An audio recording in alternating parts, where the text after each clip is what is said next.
Hey there, Tom, Robin, it's Courtney. I've got my fabulous husband here now with his Sony to just shoot a quick video for you. We're at 15 Eldridge. We're right at the corner of Eldridge and Blythedale right now. This is going to be very rough, but we're going to do a walking tour. First of all, you've got a group of about 5 big redwoods out here. Very high, beautiful, that are next to the garage.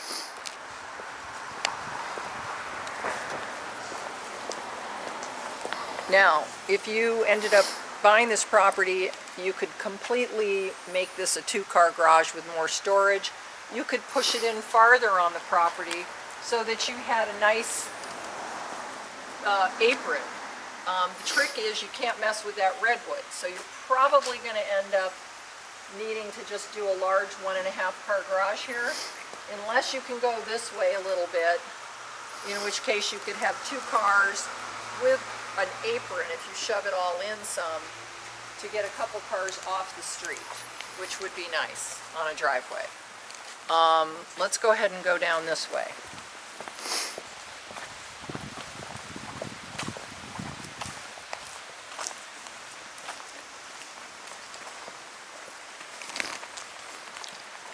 This is the south side of the house here. We've got a fence, you know, an old wood fence. We are kind of assuming that's the property line. Without a full lot line survey, you can't be certain. Most fences are within a couple feet of the line. And if you go up here, come up here, Michael, we'll turn around, and you can see what's across is this old, abandoned, you know, very rough house across the way that at some point somebody's going to want to do something with. This is that whole acreage that's for sale. That's like some insane number now, like $10 million or something. Okay, now we're going to go ahead. Do you want to go down? We don't really need to go down. If somebody's going to develop this and build a huge luxury property, they're probably going to do it way down there. Maybe this would be rebuilt and be a guest cottage or something. There's no way to know how someone will choose to develop this if and when it sells. But needless to say, at some point this will probably be torn down and something else will be done. Okay? All right, we're going to walk back around here.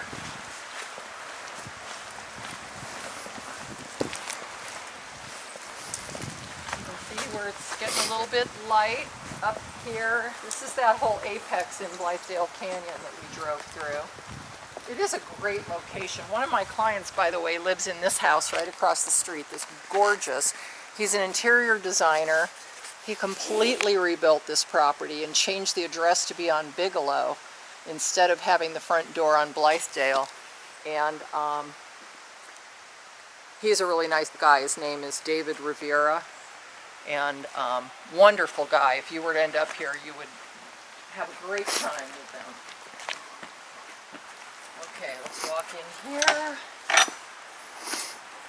Okay, now we're going into the front garden.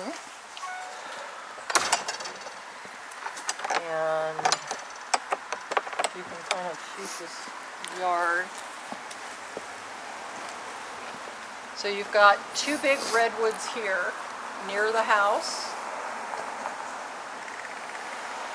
You've got a couple of them over here. One which appears to be on this lot. That's actually one that split off into being 3. One in the back corner and 2 back there. So on the property it looks like you've got 1, 2, 3, 4, 5, 6, 7, 8, 9, 10. There's 5 up here in the front.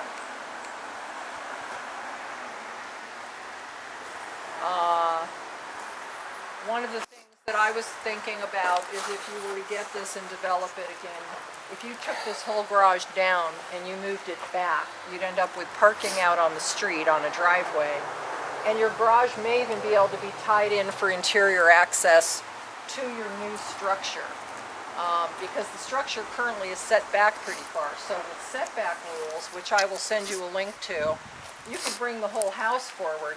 The tricky thing is going to be, as we discussed on the phone, building around these redwoods, which could be a really cool, I mean, maybe you end up with your garage here and some kind of fabulous atrium that you walk through that's built around the redwoods in order to get into the house. I don't know, but it could be a very cool feature if you went with one of those gorgeous sort of glass, you know, open glass houses. Okay, and then there's your garage. Now we're going to walk on the outside first, and oh, there's the lockbox.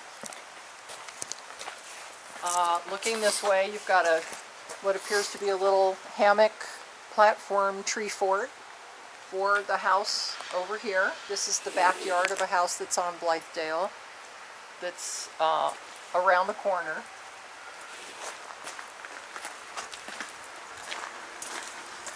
This is another, you know, these are these wonderful sort of redwoods that start off as one and then they just branch off. So it looks like 3 up there, but it's one big base.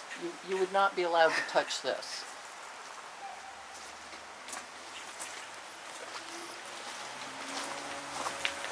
Whether or not this redwood is on this lot or the one there, the house there, or the house there is an unknown. But that would be another one that you would not be allowed to mess with. Here's the back part that I showed you in my video that could potentially bring this whole corner out and make all of this additional interior living space.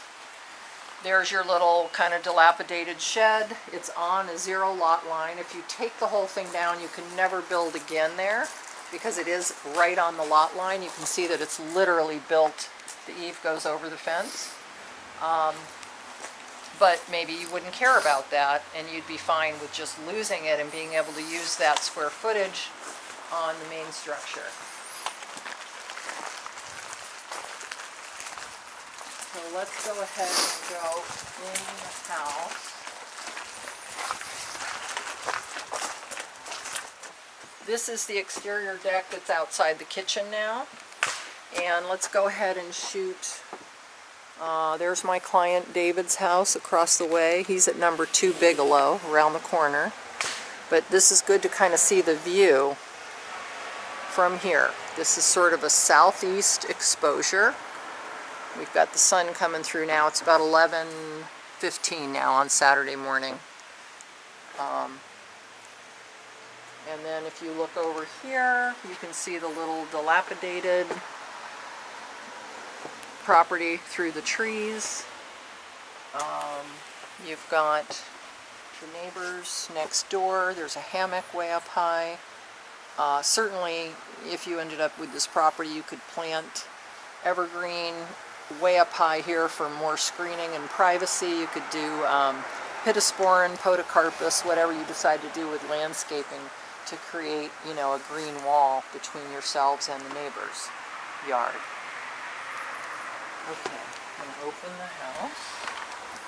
We're going to go in the house now and shoot views from outside of the house so you can get a good sense of what you'd be looking at if you were to buy this and build. Okay. They've got the fireplace going, keep it warm in here. So now we're in the house, in the living room. Let's kind of look, if you look this way out these windows here, again, this seems to me like a good candidate since it's northern facing anyway and you're not going to get lots of natural light for doing a green screen here of, you know, 10, 12 foot high podocarpus, pittosporin, something that's evergreen that'll just give you the green wall between yourselves and the neighbor. Back through here is the little triple redwood pod that I showed you. This is someone's backyard here that is actually has a Blythedale address. This is the little sitting room off the living room. So the view here, this is going to be your western exposure. You will get sun coming through from the west in here in the summer and when the sun's setting and stuff. Again, here's the back garden. You've got houses, you know, two houses pretty close to you in the northwest corner of this property. There, and then the house right here. So this to me is sort of a candidate for just green screening and having your focal point be east and south primarily, which is nice light. Let's go over here into the kitchen, and you will see from the existing kitchen the fence line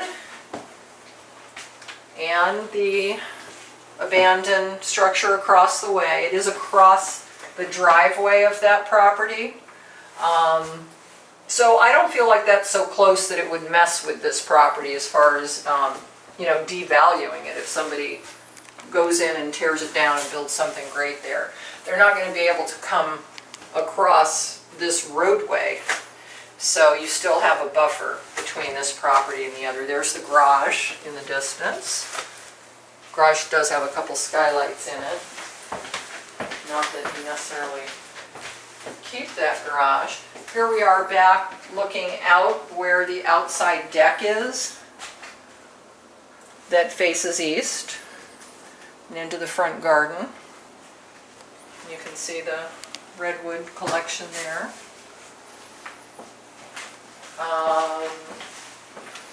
Let's go in the bathroom. You can shoot out that window. Same thing, that's going to be your more southern, southwest exposure here.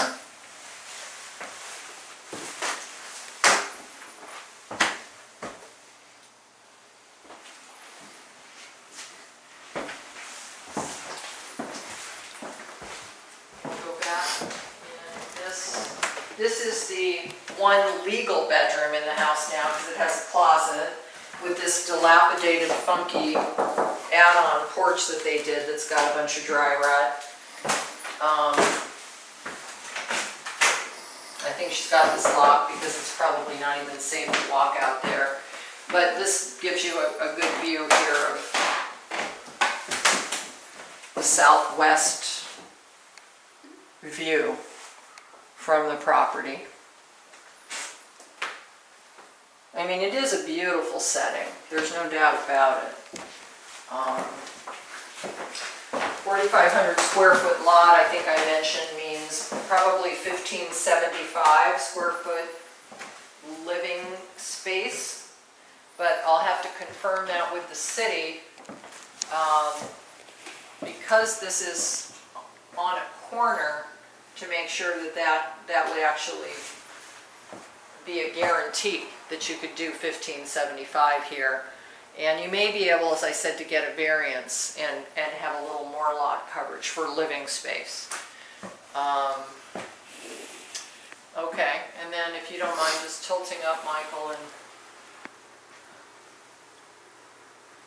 I mean, there are certainly darker canyons to live in than Blythedale. This isn't like being in Cascade Canyon. You are in the redwoods, but you've got you're looking out at light sunny patches too. So I think if you're okay with the redwoods and the trees, this is a pretty good location in a walk to town spot.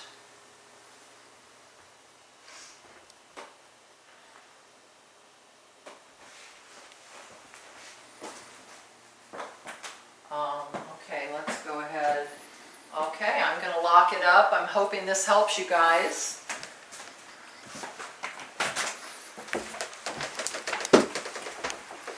And I do think that there's some way that these two redwood trees could be incorporated into a new house in some way and be part of the interior, you know, with maybe a glass around it or something. It could be really fabulous.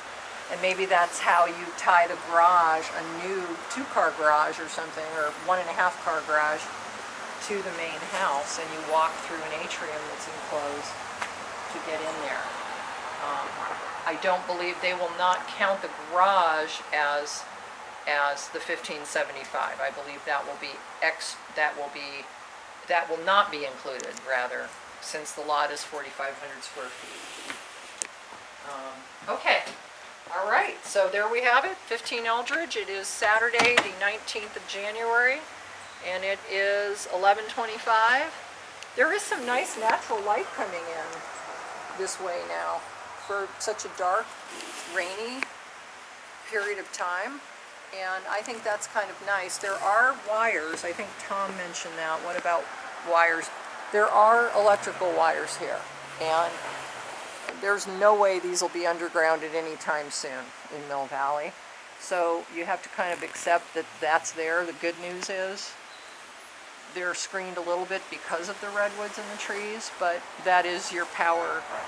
Those are the power lines for the property and many adjacent ones, so there's no getting around that. Isn't this a beautiful lot, Michael? And setting? You can also hear the creek here. Just in the distance, there's this little water running, but it's on the other side of that house, that old abandoned house across the street. So that's kind of nice that you hear it, but it's not actually on your property. Okay.